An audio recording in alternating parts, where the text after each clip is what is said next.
Bonjour à toutes et à tous. En nous intéressant au lien entre deux grandeurs, nous allons aborder la notion de fonction. Prenons un premier exemple, un carré dont le côté est petit c et ce carré possède une aire que nous notons grand A. Nous avons ici deux grandeurs, le côté du carré et l'aire du carré. Clairement, ces deux grandeurs sont liées. Lorsqu'on connaît le côté du carré, on est capable de déterminer, par un procédé, l'aire de ce carré. Le procédé qui permet, à partir du nombre exprimant le côté d'un carré, de trouver le nombre exprimant l'aire du carré, s'appelle une fonction. Une fonction, c'est donc un procédé qui permet, à partir d'un nombre, de déterminer un autre nombre. Si nous connaissons le côté du carré, petit c, en appliquant la fonction, en utilisant le procédé qui est ici un calcul, nous pouvons déterminer l'aire du carré. Si par exemple le côté mesure 4 unités de longueur, par application de la formule, nous allons calculer que l'aire mesure 16 unités d'aire. Cette flèche, avec une barre verticale sur la gauche, la flèche est orientée vers la droite, nous indique qu'au nombre 4, on fait correspondre le nombre 16 en appliquant une fonction.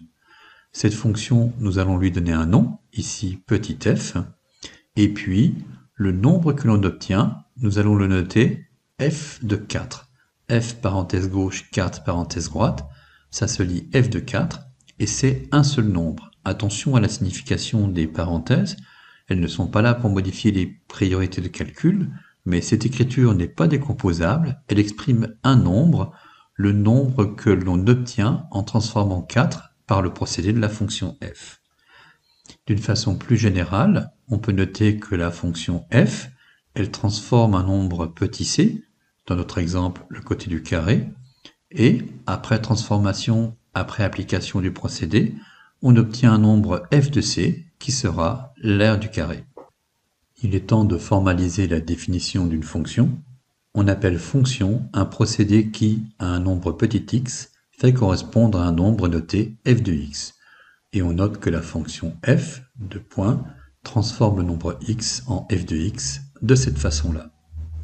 Nous avons abordé les fonctions à l'aide d'une formule.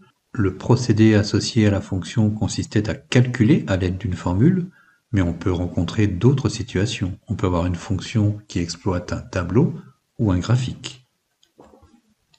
Imaginons que l'on mesure la vitesse d'une voiture, départ arrêté, pendant 6 secondes. Au top départ, à l'instant 0, la voiture est immobile et sa vitesse est de 0 km/h, et progressivement, au bout de 6 secondes, on atteint une vitesse de 58 km/h.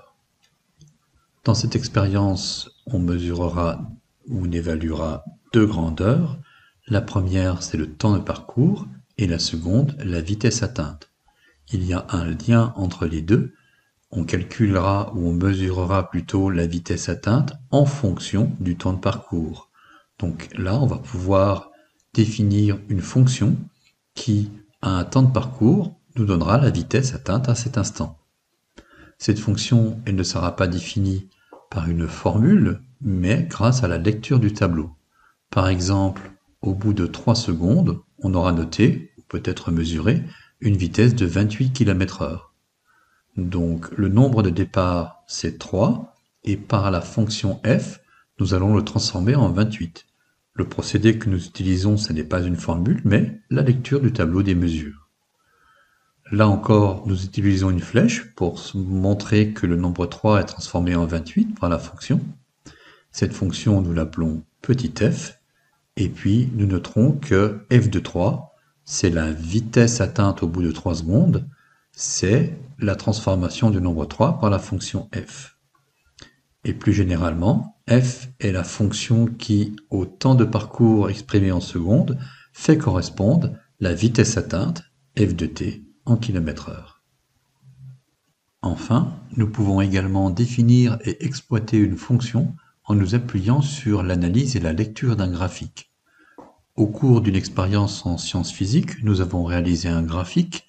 Sur ce graphique, le temps est représenté en heures sur l'axe des x, l'axe horizontal, et sur l'axe vertical, l'axe des ordonnées, nous avons représenté la température en degrés Celsius d'un corps étudié. Cette température évolue plutôt lentement au cours du temps, mais ce que nous allons retenir dans cette expérience, c'est qu'elle fait intervenir deux grandeurs, le temps et la température du corps étudié. Ces deux grandeurs sont liées puisque l'on étudie la température en fonction du temps. Il est donc possible de définir une fonction qui, pour un temps donné, une mesure du temps entre 0 et 6 secondes, va nous indiquer la température du corps à cet instant-là. Essayons de déterminer la température au bout de 2 heures en utilisant la fonction. Cette fonction est donc un procédé consistant à lire le graphique. Nous repérons 2 pour 2 heures sur l'axe des X. Traçons les traits de construction pour repérer le point correspondant sur la courbe et encore un trait de construction horizontal et nous lisons une valeur approximative de environ 2,5. Nous disposons donc d'une fonction que nous allons appeler f.